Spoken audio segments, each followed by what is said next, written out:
Shalom family. We want to address a topic that we find some believers face when they decide to walk in the truth, and that is what to do when those around you won't accept or refuse the truth. When you wake up from deception, it's exciting. You may try to help wake other people up to the truths you have learned, which can often fall on deaf ears, or people may outright say you are wrong, you've lost your way, or maybe even call you crazy.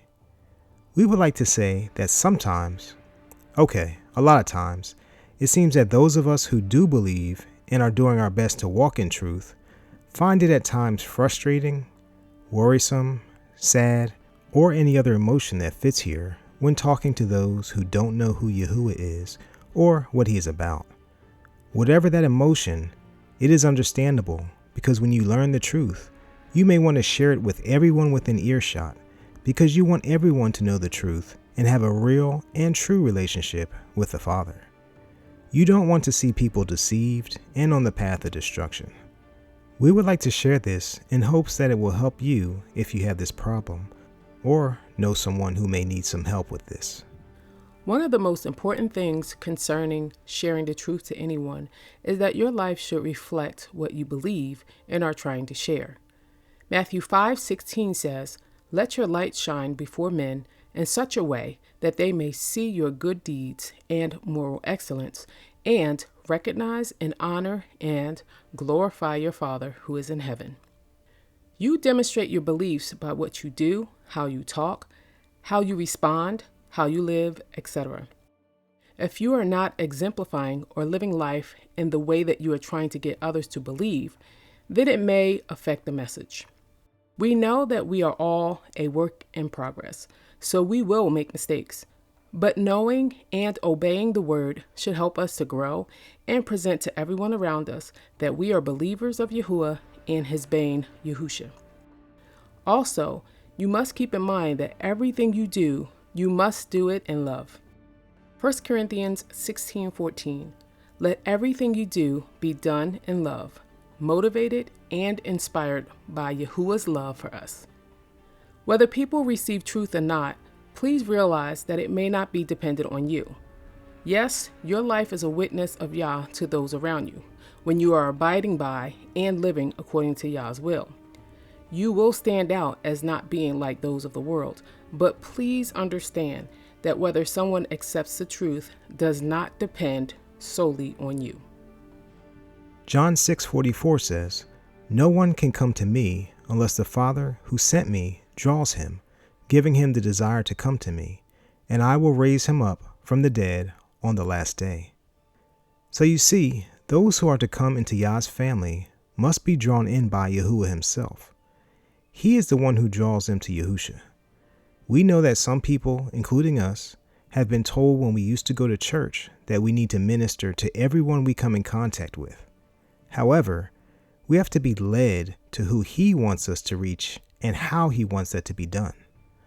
Don't take on the unnecessary burden of trying to evangelize everyone around you. Let Yah lead you so that you don't push people away or turn people off. Remember to just live a life that is pleasing to Yah and let your light shine. When it comes to people receiving the truth, it may not be you that Yah uses to reach those close to you. Many of us have had that moment when we realize that the Most High has a name that he wants us to call him, and that his Bane's or son's name isn't JESUS, or that we shouldn't practice these pagan holidays, and so on. We believe that Yahuwah revealed the truth to us at the right time for us to receive it. What we mean by this is we might not have received the truth when we believed we were first saved, or when we were so brain tainted by the quote-unquote pastors who were supposedly teaching us the word. We received the truth when we were ripe and ready according to Yah.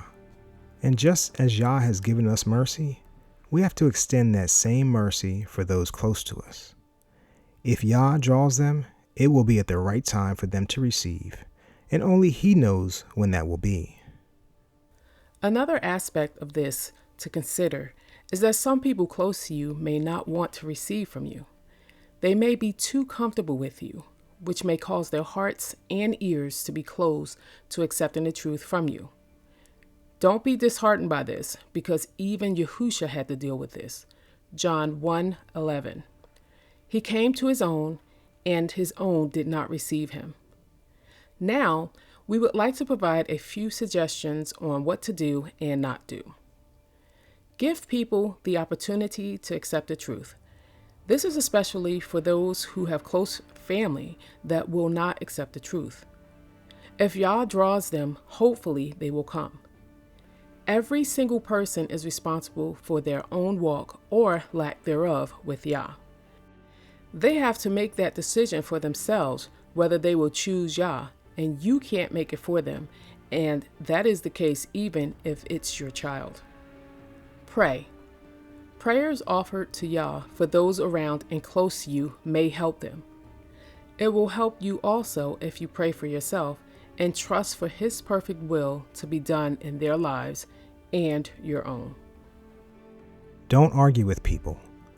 The truth may be hard to receive by someone who only believes pastors or who only takes what comes from what is taught in Bible schools, classes, or those who don't walk in the truth. Remember the opening quote, "It's easier to fool people than to convince them that they have been fooled." Some people will fight you tooth and nail if you try to help them see that the false teachings they've heard or maybe even shared and their beliefs are not the truth. So don't argue with them. They may have scales on their eyes that need to be removed by Yahuwah. Also, if you are asked about your beliefs and someone wants to argue with you, remember the following scriptures. 2 Timothy 2:23. But have nothing to do with foolish and ignorant speculations, useless disputes over unedifying, stupid controversies, since you know that they produce strife and give birth to quarrels. Titus 3:9. But avoid foolish and ill-informed and stupid controversies and genealogies and dissensions and quarrels about the law, for they are unprofitable and useless. Proverbs 26:4. Do not answer nor pretend to agree with the frivolous comments of a closed-minded fool according to his folly. Otherwise you, even you, will be like him. Remember, speak the truth in love, but don't argue. Don't fret. If those around you choose not to believe or receive the truth, don't worry or be anxious about it. Like we said before, people are responsible for their own spiritual walk, and you can pray for them. Worrying won't change things, but it may cause you to stress. Philippians 4:6 says, Do not be anxious or worried about anything, but in everything, every circumstance and situation, by prayer and petition, with thanksgiving, continue to make your specific requests known to Yahuwah. Keep your peace. After you have made your prayers known to Yahuwah, allow the peace of Yahuwah to keep you. Philippians 4:7. And the peace of Yahuwah, that peace which reassures the heart, that peace which transcends all understanding, that peace which stands guard over your hearts and your minds in Mashiach Yahusha is yours. Stay strong in your beliefs. Don't change, let up on, or compromise your beliefs in Yahuwah and His Word. 1 Corinthians 16:13. Be on guard, stand firm in your belief, in Yahuwah, respecting His precepts and keeping your doctrine sound. Act like mature men and be courageous, be strong. 1 Peter 5:8 and 9. Be sober, well-balanced, and self-disciplined. Be alert and cautious at all times. That enemy of yours, the devil, prowls around like a roaring lion, fiercely hungry, seeking someone to devour. But resist him. Be firm in your belief against his attack, rooted, established, and movable, knowing that the same experiences of suffering are being experienced by your brothers and sisters throughout the world. You do not suffer alone. 2 Timothy 2:11 and 12. This is a loyal and trustworthy saying.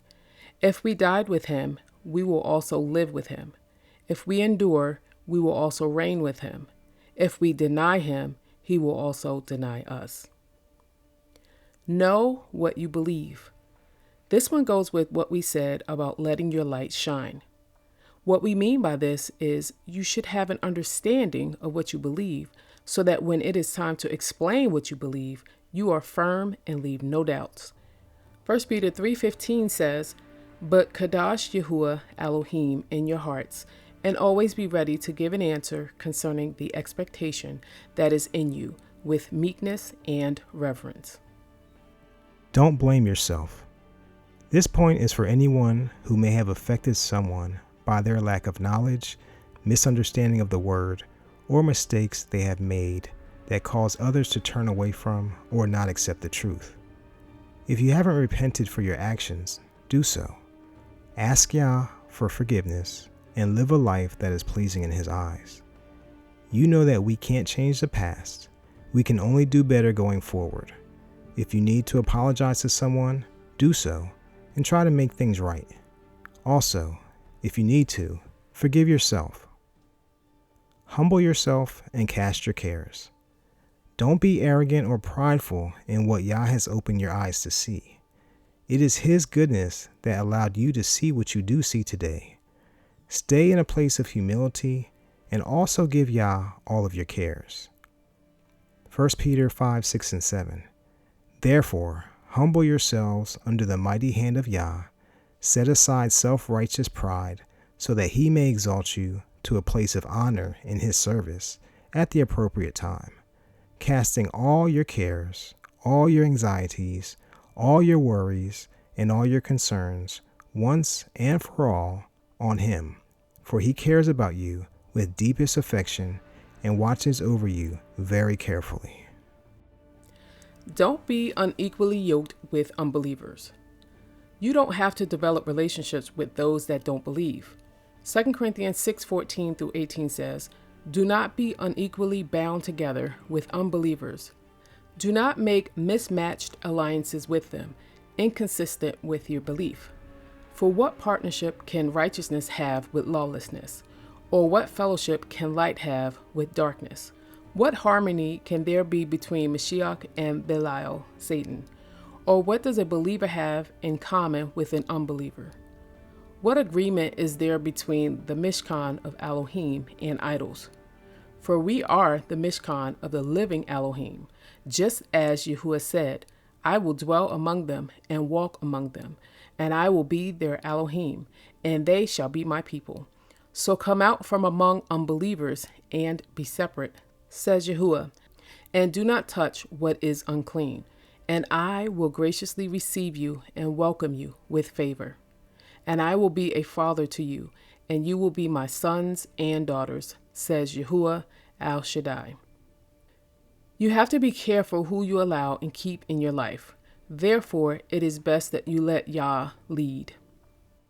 We know that this can be a very difficult thing to deal with, especially when you're trying to reach people around you and those close to you. We know because we've lost friends because of sharing truth with them, and we have family members and even a child that we've been praying for that has not yet accepted the truth. The only thing we can do is pray for them and stay ready to do anything that Yah may lead us to do. We can't force them to receive the truth.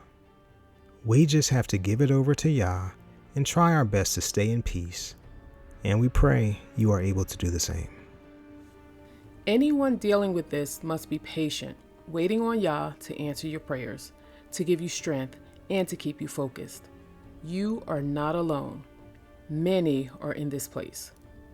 We must all rest in Yah, and at the end of the day, we pray His will be done. We hope that this has been a help to you. Feel free to like, share, and subscribe if you haven't done so already. May Yahuwah continue to help you to stay strong and continue on this narrow path that leads to His righteous prize of everlasting life. We are praying for you. Be Baruch. Until next time, family. Shalom.